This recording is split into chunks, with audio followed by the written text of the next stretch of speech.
Hi friends, నాతో మాట్లాడే చాలామంది ఇన్వెస్టర్స్ మార్కెట్ టైమింగ్స్ గురించి బాగా వరీ అవుతుంటారు.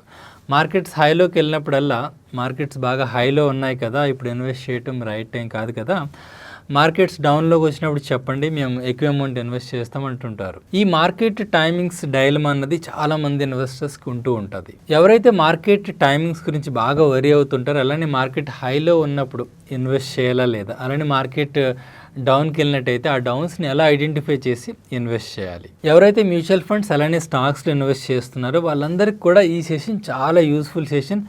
లాస్ట్ వరకు కూడా మిస్ కాకుండా చూడండి. ఈ సెషన్తో మీ ఫ్యూచర్ ఇన్వెస్ట్మెంట్స్కి పర్ఫెక్ట్ క్లారిటీ వస్తుంది, ఎలాంటి టైమింగ్స్లో మీరు ఇన్వెస్ట్ చేయాలన్నది.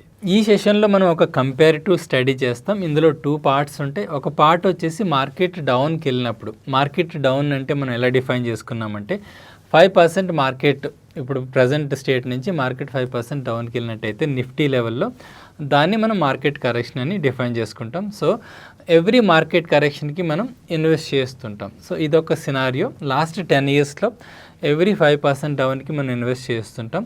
ఇది ఒక సినారియో. ఇంకొక సినారియో ఏంటంటే మార్కెట్ కరెక్షన్తో ఎలాంటి సంబంధం లేకుండా రెగ్యులర్గా ఎవ్రీ మంత్ ఫస్ట్కి ఎస్ఐపి ద్వారా కొంత అమౌంట్ ఇన్వెస్ట్ చేయటం. ఈ రెండింటికి కూడా మనం సేమ్ అమౌంట్ని అలొకేట్ చేస్తాం. సేమ్ అమౌంట్ని అలొకేట్ చేసి ఇన్వెస్ట్ చేసి అబ్సల్యూట్ రిటర్న్స్ పరంగా మనకి ఎలా వర్కౌట్ అని, అలానే పర్సంటేజ్ పరంగా రిటర్న్స్ మనకి ఎలా వర్కౌట్ అనేది చెక్ చేద్దాం. సో ఈ స్టడీలో మనం ఐడెంటిఫై చేసేది ఏంటంటే బెస్ట్ మార్కెట్ టైమింగ్స్, అంటే మార్కెట్ కరెక్షన్ జరిగినప్పుడు ఇన్వెస్ట్ చేయడం ద్వారా మనకి రిటర్న్స్ ఎలా వర్కౌట్ అవుతున్నాయి, అలానే ఎలాంటి మార్కెట్ టైమింగ్స్ సంబంధం లేకుండా ఎస్ఐపి ద్వారా every month market up and డౌన్స్లో ఇన్వెస్ట్ చేయడం ద్వారా మనకి ఎలాంటి రిటర్న్స్ వర్కౌట్ అవుతున్నది చూద్దాం. ఈ స్టడీ పర్పస్కి నేను యూటీఐ నిఫ్టీ ఇండెక్స్ ఫండ్ తీసుకున్నాను. 2014 జనవరి నుంచి ఎవ్రీ మంత్ ఫస్ట్కి ఇన్వెస్ట్ చేసి, అంటే లాస్ట్ 10 ఇయర్స్లో 2014 జనవరి నుంచి 23 డిసెంబర్ వరకు కూడా, ఇది 10 ఇయర్స్ డేటా అనమాట. 10 ఇయర్స్ పాటు ఎస్ఐపి ఎవ్రీ మంత్ 10,000 ఇన్వెస్ట్ చేసినట్టయితే యూటీఐ నిఫ్టీ ఇండెక్స్ ఫండ్లో మనకి ఎంతెంత రిటర్న్స్ వర్కౌట్ అయ్యాయన్నది చూద్దాం. ఇది వచ్చేసి ఎన్ఏవి అప్పుడు 2014లో 39 ఉండేది.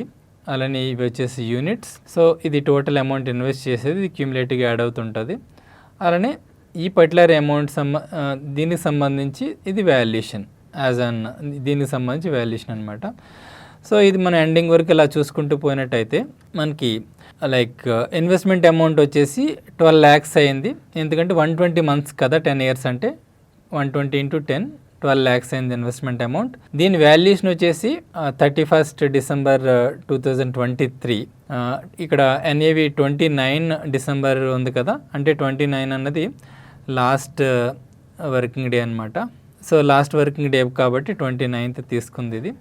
సో ఇక్కడ మీరు చూసినట్టయితే అరౌండ్ 2395 ఉంది కదా, ఇది 1st డిసెంబర్కి.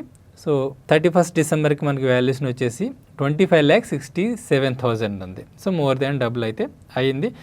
ఇంకా ఇది అబ్సల్యూట్ రిటర్న్, ఇప్పుడు ఏదైతే మనం చూస్తున్నామో ఇది అబ్సల్యూట్ రిటర్న్ పర్సంటేజ్ వచ్చేసి 14.56 వర్కౌట్ అయింది ఈ ఎస్ఐపిలో లాస్ట్ 10 ఇయర్స్లో ఇండెక్స్ ఫండ్లో. ఓకే, సో ఇదొక పార్ట్ మనం చూసుకున్నది. అలానే బెస్ట్ మార్కెట్ టైమింగ్స్లో మనం ఇన్వెస్ట్ చేసినట్టయితే ఎలా వర్కౌట్ అవుద్ది అన్నది కూడా చూద్దాం. ఈ పేజ్లో మనం బెస్ట్ మార్కెట్ టైమింగ్స్లో ఇన్వెస్ట్ చేసాము. సో లాస్ట్ 10 ఇయర్స్లో మనకి 5% మార్కెట్ డిపైన్ సినారియోస్ 28 times వచ్చాయి. సో 28 times మనం ఎస్ఐపిలో 12 lakhs ఇన్వెస్ట్ చేసాం కదా. సో ఫర్ ఎగ్జాంపుల్ లాస్ట్ 10 ఇయర్స్లో మనం అదే 12 lakhsని ఈ 28 times ఇన్వెస్ట్ చేసాం అనుకుందాం. అంటే 12 lakhs డివైడ్ బై 28 వేసినట్టయితే నాకు 42,857 రూపీస్ వచ్చింది. ఓకే, సో ఈ 42,857 రూపీస్ నేను ఈ 28 times ఇన్వెస్ట్ చేస్తున్నా, అంటే ఈ మొత్తం యాడ్ చేసుకున్నట్టయితే మనకి 12 lakhs వస్తుంది. ఓకే, సో దీన్ని నేను ఇన్వెస్ట్ చేస్తూ ఉన్నట్టయితే, సో ఈ టోటల్ అమౌంట్ అంతా మనం యాడ్ చేసుకున్నట్టయితే మనకి 12 lakhs అవుతుంది. ఓకే, సో మీరు ఇక్కడ చూడొచ్చు 2015లో మనం ఎక్కువ టైమ్స్ ఇన్వెస్ట్మెంట్ చేసాం. ఓకే, ఎందుకంటే 2015లో మార్కెట్ డౌన్కి వెళ్ళింది బాగా. ఇది 2014 నుంచి, కాకపోతే 2014లో మనకి 5% డిప్స్ వెళ్ళినవి లేవు. సో 2015లో మనకి ఎక్కువగా ఉన్నాయి. అలానే 2020లో కూడా మనం ఎక్కువగానే ఇన్వెస్ట్ చేసాం. 2022లో కూడా మనకి మార్కెట్ కరెక్షన్ జరిగింది కదా, ఎక్కువగానే ఇన్వెస్ట్ చేసాం. సో ఈ పీరియడ్స్ అన్నీ కూడా మనకి మార్కెట్ డౌన్కి వెళ్ళినప్పుడు ఇన్వెస్ట్ చేసాం. సో రిటర్న్స్ కూడా మనకి బెటర్గా వర్కౌట్ అయినాయి.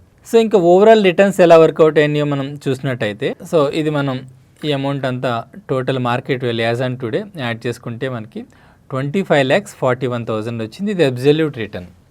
ఓకే, సో ఇక్కడ కూడా మన ఇన్వెస్ట్మెంట్ వాల్యూ వచ్చేసి 12 lakhs, వాల్యూస్ని వచ్చేసి 25,41,000 వచ్చింది. సో ఇంకా రిటర్న్ పర్సంటేజ్ వచ్చేసి 15.5 వచ్చింది. మనకి ఎస్ఐపిది దీంతో కంపేర్ చేసుకుని చూసుకున్నట్టయితే ఇప్పుడు నేను ఇక్కడ ఇది వేస్తున్నా. ఎస్ఐపిలో రిటర్న్ మనకి 14.56 వచ్చింది, కానీ మనకి మార్కెట్ టైమింగ్ చూసుకుంటే 5% డిప్ అయినప్పుడల్లా ఇన్వెస్ట్ చేసిన దాంట్లో 15.5 వచ్చింది, అంటే అరౌండ్ 1% ఎక్స్ట్రా రిటర్న్ వచ్చింది ఇక్కడ. ఇంకా టోటల్ రిటర్న్ చూసుకుంటే అబ్జల్యూట్ రిటర్న్ ఎస్ఐపిలోనే అరౌండ్ 25,000 ఎక్స్ట్రా రిటర్న్ వచ్చింది. ఇక్కడ 25,67,000 వచ్చింది కదా, ఇక్కడ వచ్చేసి 25,41,000 వచ్చింది. సో ఇప్పుడు మనం బోత్ ఎస్ఐపి ద్వారా ఇన్వెస్ట్ చేయడం ద్వారా వచ్చిన రిటర్న్ చూసాం, అలానే 5% డిప్ అయినప్పుడల్లా 28 times అదే అమౌంట్ని ఇన్వెస్ట్ చేయడం ద్వారా వచ్చిన రిటర్న్ కూడా చూసాం. సో సింపుల్గా మనం దీన్ని సమరైజ్ చేసుకోవాలంటే ఎస్ఐపి ద్వారా ఇన్వెస్ట్ చేయడం ద్వారా అబ్జల్యూట్ రిటర్న్స్ బెటర్గా వచ్చాయి. మార్కెట్ టైమింగ్ కోసం చూస్తూ ఇలా టైమింగ్స్ని పికప్ చేసి ఇన్వెస్ట్ చేయడం ద్వారా మనకి పెద్దగా ఒరిగింది ఏం లేదు, జస్ట్ 1% ఎక్స్ట్రా రిటర్న్ అయితే వచ్చింది. కాకపోతే ఓవరాల్ రిటర్న్ చూసినట్టయితే ఎస్ఐపిలోనే బెటర్గా వర్కౌట్ అయింది. కానీ ప్రాక్టికల్గా ఆలోచించినట్టయితే ఈ 1% ఏదైతే సిఏజిఆర్ రిటర్న్ వర్కౌట్ అయిందో ఇది మనకి వస్తుందా లేదన్నది క్వశ్చనబుల్. ఇంకా market timing point of view ఆలోచించినప్పుడు మనం ప్రాక్టికల్ ఆస్పెక్ట్స్ చూసుకున్నట్టయితే మార్కెట్ 5% 10% డిప్ అయినప్పుడు ఇన్వెస్ట్ చేస్తుండటం అన్నది ప్రాక్టికల్గా చాలా కష్టం. ఏదైతే మనం ఎగ్జాంపుల్లో మనం డిఫైన్ చేసుకున్నాం అంతే డిసిప్లైన్గా 5% డిప్ అయినప్పుడల్లా మనం ఇన్వెస్ట్ చేయాలన్నా కూడా ఇన్వెస్ట్ చేయలేం కొన్ని రీజన్స్ వల్ల. ఎందుకంటే లైక్ మార్కెట్ రికవరీ ఇప్పుడు డిప్ అయింది, రేపు ఇన్వెస్ట్ చేద్దాం అనుకుంటాం, రేపు ఆ డిప్ అయిన దాంట్లో రేపటికి చాలా మటుకి రికవరీ అయిపోవచ్చు. అలానే ఇంకొక పాయింట్ ఏంటంటే సైకలాజికల్గా మార్కెట్ కరెక్షన్ జరుగుతున్నది అనుకోండి, ఇంకొంచెం ఎక్కువ కరెక్షన్ జరిగిన తర్వాత ఇన్వెస్ట్ చేద్దాంలే అని చెప్పి మనం వెయిట్ చేస్తుంటాం. సో ఈ వెయిట్ చేసేలోపే మార్కెట్ రికవరీ కూడా అయిపోవచ్చు. అలానే మార్కెట్ కరెక్షన్లో ఇంకొక ఆస్పెక్ట్ ఏంటంటే bigger market corrections like 2008 2020లో 30-40% corrections జరిగాయి. సో అలాంటి కరెక్షన్స్ 10 yearsకి 15 yearsకి ఒక్కొక్కసారి వస్తూ ఉంటాయి. సో వాటి కోసం మనం వెయిట్ చేస్తూ ఏదైతే మనకి కాంపౌండింగ్ రిటర్న్స్ వర్కౌట్ అవుతూ ఉంటాయి ఈ మ్యూచువల్ ఫండ్స్లో, వాటిని మనం మిస్ చేసుకోలేము. ఫైనల్గా ఈ స్టడీ బేస్ చేసుకుని మనం అండర్స్టాండ్ చేసుకోవాల్సింది ఏంటంటే మార్కెట్ టైమింగ్ కోసం మనం ఎదురు చూసే కంటే కూడా డిసిప్లైన్డ్ వేలో ఎస్ఐపి ద్వారా ఇన్వెస్ట్ చేయటం బెటర్. ఎందుకంటే మనం లాంగ్ రన్లో వెల్త్ క్రియేట్ చేసుకోవాలంటే మార్కెట్లో టైం స్పెండ్ చేయడం అనేది చాలా ఇంపార్టెంట్ మార్కెట్ టైమింగ్ కంటే కూడా. అలానే ఎవరో చెప్పినట్టు స్టాక్ మార్కెట్లో కానీ మ్యూచువల్ ఫండ్స్లో కానీ ఇన్వెస్ట్ చేయడానికి బెస్ట్ టైం 20 years బ్యాక్ అంటాం. 20 years బ్యాక్ మనం ఇన్వెస్ట్ చేసినట్టయితే ఇప్పటికి మంచి రిటర్న్స్ వచ్చి ఉండేవి, రైట్? అలానే ఇంకొక బెస్ట్ టైం ఉంది, అదేంటో తెలుసా? ఇప్పుడే. సో మార్కెట్ టైమింగ్స్ కోసం వెయిట్ చేయకుండా ఇప్పుడే మీ ఇన్వెస్ట్మెంట్స్ మ్యూచువల్ ఫండ్స్లో స్టార్ట్ చేయండి. మన ఛానల్కి మీరు ఇంకా సబ్స్క్రైబ్ చేయనట్టయితే ఇప్పుడే సబ్స్క్రైబ్ చేయండి. సో ఇలాంటి very useful concepts, personal finance అలానే వెల్త్ క్రియేషన్ ఐడియాస్ మనం రెగ్యులర్గా డిస్కస్ చేస్తుంటాం. ఇవన్నీ కూడా మీకు చాలా యూస్ఫుల్ అవుతాయి మీ లాంగ్ టర్మ్ వెల్త్ క్రియేషన్కి. Thank you friends, happy investing.